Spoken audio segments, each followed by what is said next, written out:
suis avec vous tous les jours. N'ayez pas peur. Glorifie le Seigneur. Réussir à retour. Prêcher sa parole. Et guérir nos âmes et nos corps. Je voudrais vous dire que Dieu est dans la barque des premiers chrétiens tous les jours. Alléluia. Regardez qu'il y a de l'eau jusqu'au rabord. Jésus a fait cette promesse, je suis avec vous tous les jours jusqu'à la fin du monde. La foi, c'est une assurance que Jésus est dans la barque. Jésus revient bientôt, il revient sur les nuées du ciel, il revient chercher son Église, celle qui lui appartient.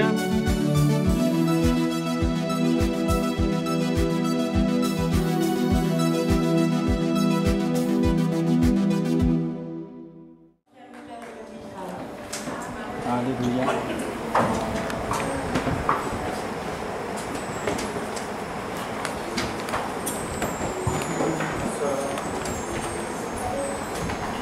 À tous. Heureux d'être ensemble ce soir pour ce moment de prière. Et je suis pressé de vous laisser la place pour entendre vos voix. Alléluia. Mais j'aimerais avec vous prendre 1 Corinthiens chapitre 2 verset 16. J'ai été très travaillé après cette journée de dimanche. On est arrivé samedi, on n'avait pas pu se rendre samedi soir à la réunion, et dimanche, je dois dire que j'ai vécu une journée exceptionnelle, extraordinaire avec vous tous. Alléluia.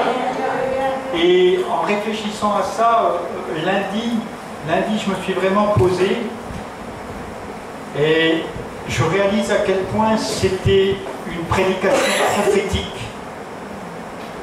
Parce que j'ai repris mes notes, on a des notes de travail, bien sûr, quand on prêche, on a quelques mots qui sont placés sur des fiches. Et j'ai dit, mais tu t'as fait que l'introduction, là, dimanche. Alléluia. Et pourquoi ça? Parce que je crois que Dieu était pris de vous. Vous savez, Dieu vous aime. Mais il y a un moment, il est passionné pour nous. Alléluia. Et je ne sais pas ce qui s'est passé dimanche pendant cette Sainte Seine, peut-être quelques-uns pourront dire, parce que je crois qu'il y a eu des guérisons, moi. Alléluia. Je crois que plusieurs ont pris le pain de la force. Alléluia. Hein, la Sainte Seine, ce n'est pas un symbole, hein, c'est le pain de vie. Alléluia. C'est la vie même du ciel au milieu de nous. C'est le pardon de nos péchés, c'est la possibilité de vivre une vie de puissance. Amen. C'est exactement comme quand vous allez à la pompe à essence, vous ne mettez pas un symbole dans votre voiture. Hein? Les billets sortent de votre poche et vous mettez de l'énergie dans la voiture. Mais la Sainte Seine, c'est l'énergie que Dieu met dans une église. Alléluia. C'est l'énergie que Dieu met dans notre communion.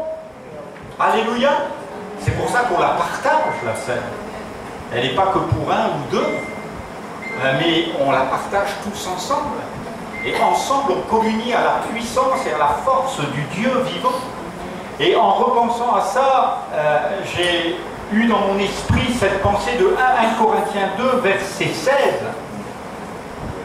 qui dit « Car qui a connu la pensée du Seigneur pour l'instruire ?» Et Paul dira « Or, nous avons la pensée de Christ. » Et quelqu'un peut dire Amen. Alléluia. Nous avons ce soir la pensée de Jésus. Alléluia. Est-ce que vous avez la pensée de Dieu? Est-ce que vous pensez recevoir la pensée de Christ dans vos cœurs? Et comment nous est-elle communiquée cette pensée? Parce que ce qui fait nos vies, ce qui transforme nos vies, c'est les convictions.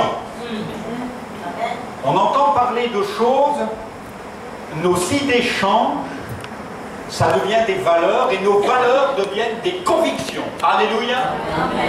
Moi je suis convaincu que je vais aller au ciel. Alléluia. Êtes-vous convaincu que vous avez une place au ciel? Mais si vous êtes convaincu de ça, c'est parce que Dieu vous a mis la pensée un jour. Vous avez peut-être lu, oui, ben, j'ai une place au ciel. Et tout à l'heure, je parlais avec un frère dehors et il me montrait, c'est la pleine lune. Et il me disait, regarde comme c'est beau, frère, regarde les étoiles. Et je disais, tu te rends compte, à la croix, Dieu n'a pas seulement sauvé nos âmes, il a sauvé le monde entier, parce qu'il y a une nouvelle terre qui va. Et il a sauvé l'univers. Parce que l'adversaire, son adversaire est venu pour tout briser. Mais par la croix, Dieu a tout rebâti. Amen.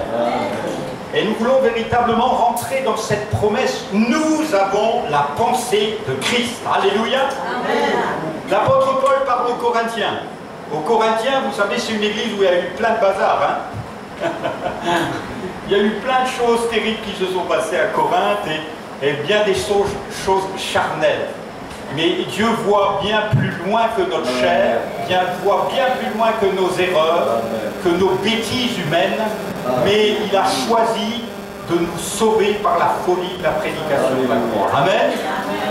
Et quelles que soient nos erreurs, nos péchés, eh bien, il nous entraîne véritablement dans cette pensée.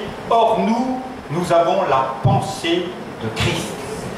C'est quelque chose d'extraordinaire que de recevoir cette pensée. Et je vous disais, la prédication de dimanche sera vendredi sur mon site internet, Gambé Jean-François, sur une chaîne YouTube. Et je pense vraiment qu'il y a une pensée pour wahiner. Une pensée qui va vous poursuivre. Comme quand je suis parti l'année dernière, j'en parlais à Erino, je n'ai pas eu le temps d'en parler avec Paul. Et je sais qu'ils vous chérissent. Et je sais que si les choses se bâtissent ici, c'est parce que vous avez des hommes qui vous ont sur le cœur. Quelquefois, ils commettent des maladresses. Je suis pasteur depuis 40 ans, j'en ai commis des maladresses. On n'est que des hommes. Mais nous avons la pensée de Christ pour amener des auditoires au ciel. Alléluia. Et ces gars-là, ils ont ça dans le cœur. Amen. Et je bénis Dieu pour ça. Et comment les choses prennent place? Comment recevons-nous cette pensée de Christ? Paul dira aux Corinthiens, chapitre 2, verset 10, 6. Cependant, c'est une sagesse que nous prêchons parmi les parfaits. Sagesse qui n'est pas de ce siècle, ni des chefs de ce siècle qui vont être anéantis. Nous prêchons la sagesse de Dieu mystérieuse et cachée, que Dieu, avant les siècles, avait destinée pour notre gloire. Sagesse qu'aucun des chefs de ce siècle n'a connue. Car s'ils l'eussent connu, ils n'auraient pas crucifié le Seigneur de gloire. Et quelqu'un peut dire Amen. Alléluia. C'est une sagesse que nous prêchons. Je voudrais en interpeller plusieurs, parce que cette assemblée est en train de grandir, et comme je vous l'ai dit, il y a comme des nids, il y aura comme des nids de poules sur cette église. D'accord? C'est une sagesse que nous prêchons. Comment seront-ils sauvés s'il n'y a personne qui prêche? Il faut bien que quelqu'un monte sur l'estrade ici ce soir. Alors vous dites, oui, le pasteur Gambé, il est de passage, ouais, c'est bien. Et bien sûr, vous me connaissez comme quelqu'un de passage. Mais j'ai commencé la prédication sur un bateau, je naviguais sur un bateau. Et sur ce bateau, j'ai commencé à ouvrir ma cabine le soir à 2 h du matin quand le bateau s'arrêtait. On faisait 6 fois la traversée pour l'Angleterre et la France. Et j'étais avec des gars qui buvaient, qui fumaient, qui couraient les femmes. C'était quelque chose de terrible. Et Dieu m'avait mis au bar. J'étais barman. Et j'ai versé des litres et des litres de whisky. Et chaque soir, je prêchais l'évangile. Et je dois vous dire, le mois dernier encore, la chaîne, pas la chaîne YouTube, mais le Facebook là, est ouvert que depuis 1 an. Et le mois dernier, je reçois un message. C'était un gars avec qui j'ai navigué il y a 40 ans. C'était un Corinthien. Un soir, il était là, le lendemain, il disait « François, tu m'as inquiété, j'ai bu une bouteille de whisky. » J'en ai connu comme ça. Je prêchais l'évangile, ils sortaient de la cabine, ils allaient se saouler. Et il venait le lendemain, il me disait « François, tu nous as perturbés. » J'ai dit « Bah ouais, bien sûr. » Mais ils se sont donnés à Jésus. Et 40 ans après, j'ai dit « Amen. Alléluia. » Comment croiront-ils s'il n'y a personne qui prêche? Alléluia. J'étais pas sur une estrade. j'ai pas commencé sur une estrade, j'ai commencé à être entouré d'hommes, de femmes aussi, parce qu'il y a des femmes qui naviguaient, qui simplement étaient paumées, perdues. Et je les faisais descendre, moi ma cabine elle était en dessous du niveau de la mer. Quand je naviguais mon hublot, je voyais les vagues passer, j'étais un sous-marin.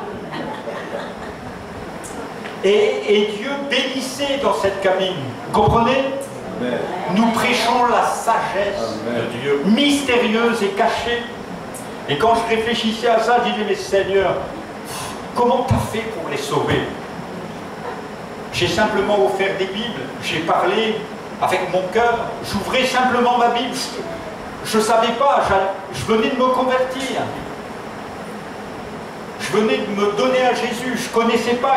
Alors, quelquefois, bien sûr, j'allais à l'église pendant 15 jours, et puis je rembarquais pendant 15 jours. Et quelquefois, j'ouvrais ma Bible, bien des soirs, j'ouvrais ma Bible au hasard.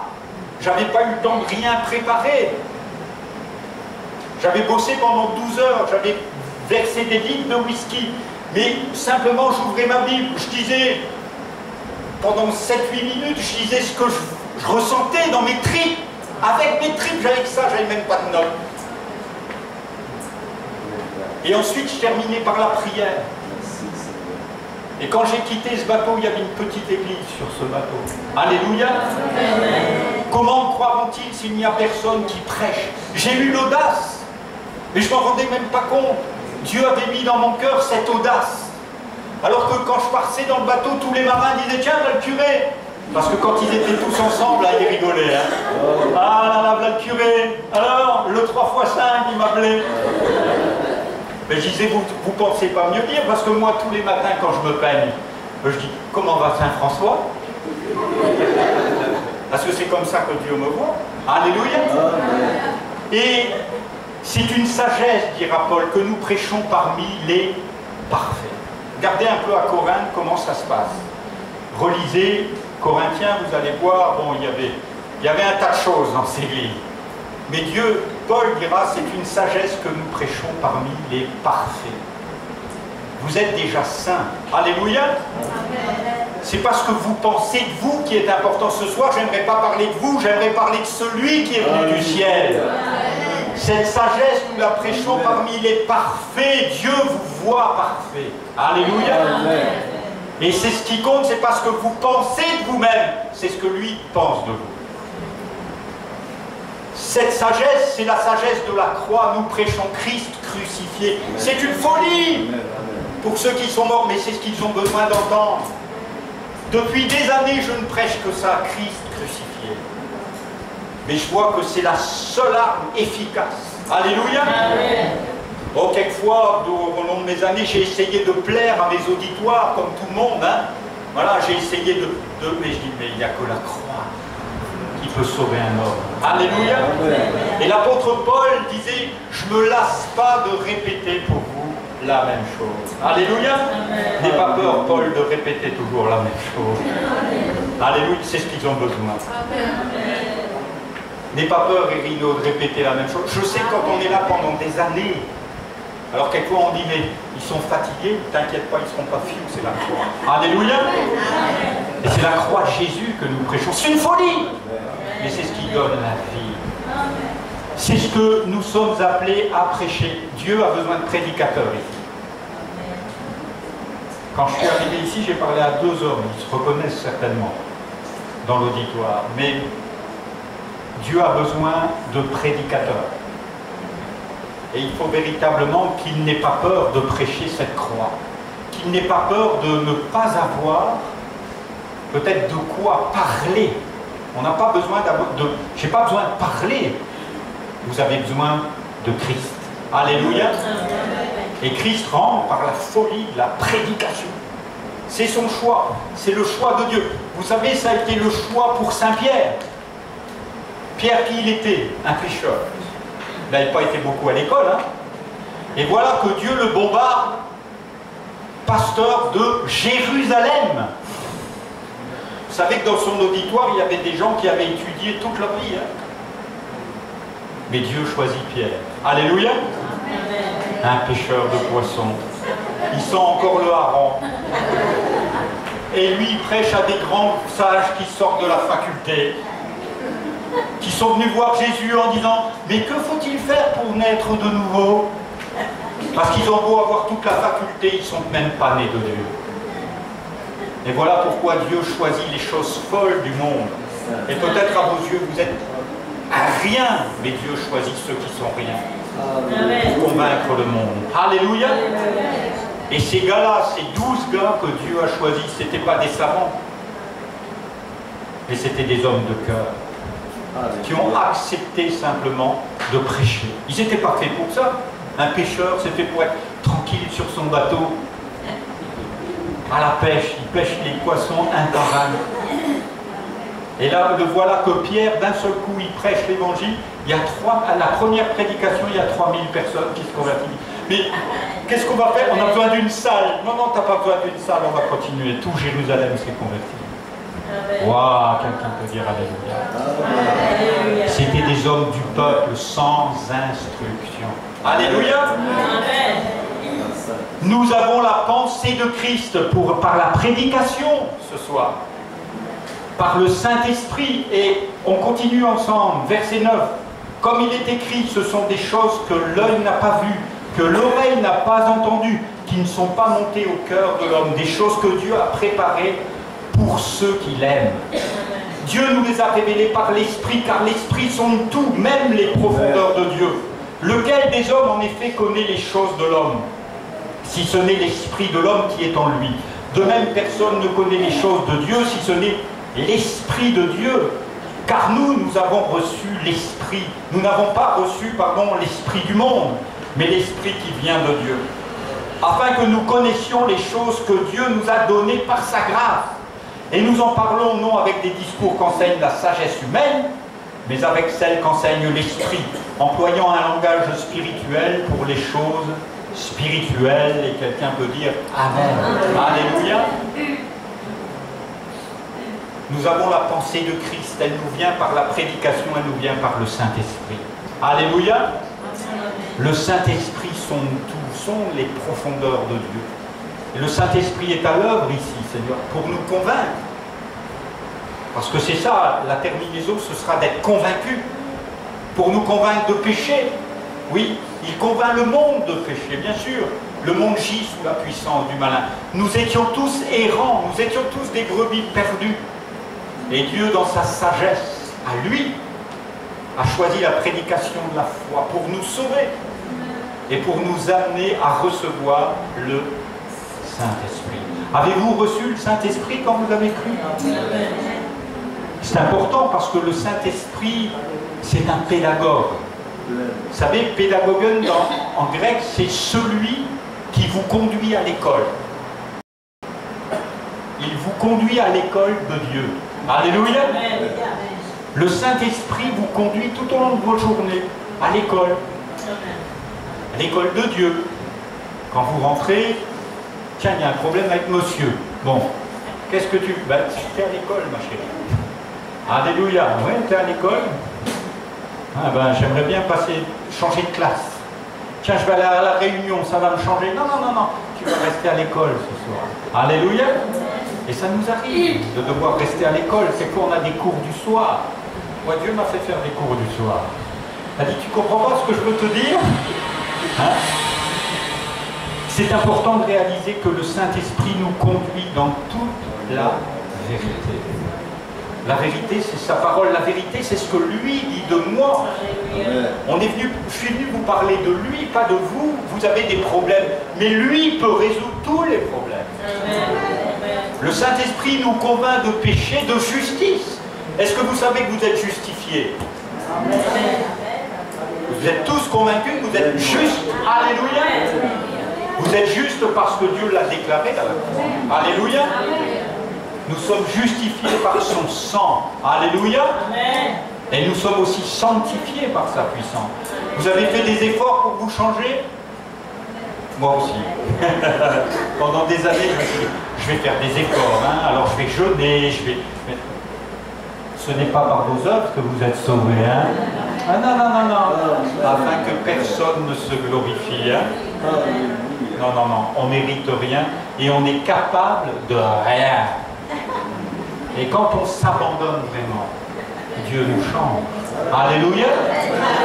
Et quand l'apôtre Paul a accepté d'être transformé, Dieu l'a mis en prison. Dieu l'a mis en prison pour que ce soir, on soit libre d'étudier ensemble les Corinthiens. Merci Seigneur. Parce que cet homme-là a accepté d'aller à l'école jusqu'au bout. Et tous ces apôtres dont je parlais, ils ont accepté d'aller à l'école jusqu'au bout. Ils sont tous morts en martyrs. Tous ont été jusqu'à la croix, jusqu'au sacrifice suprême de leur vie. Comment ont-ils eu la force de faire ces choses? Parce qu'ils ont été conduits. Alléluia. Vous recevrez une puissance, le Saint-Esprit. Alléluia. Et vous serez des témoins. Alors, bien sûr, c'est bien de faire des campagnes d'évangélisation. Hein. Mais ici, il y a plus que ça. À ceux-ci, tous connaîtront que vous êtes mes disciples. Si vous avez de l'amour les uns pour les autres. Vous savez, ce monde est convaincu par une chose. Quand on rentre ici, moi j'étais vraiment émerveillé dimanche, quand on rentre ici, on sent l'amour de Dieu. Alléluia. Et c'est pour ça que j'ai été conduit dimanche dans cette prédication où j'ai dit, vous êtes couverts. Parce que une poule, elle vient couvrir ce qui est prêt. Alléluia. Une poule, elle a d'abord besoin d'un coq. Mais cette église a connu le coq, Christ. C'est lui l'époux, hein. Et une fois qu'elle est porteuse du germe, alors les œufs qu'elle pond, ils vont donner naissance. Mais avant de donner naissance, il faut que la poule accepte la patience. Elle coule. Alléluia. Et elle fait ce que vous connaissez, ce que j'ai vu à Fiti, là, un nid de poule.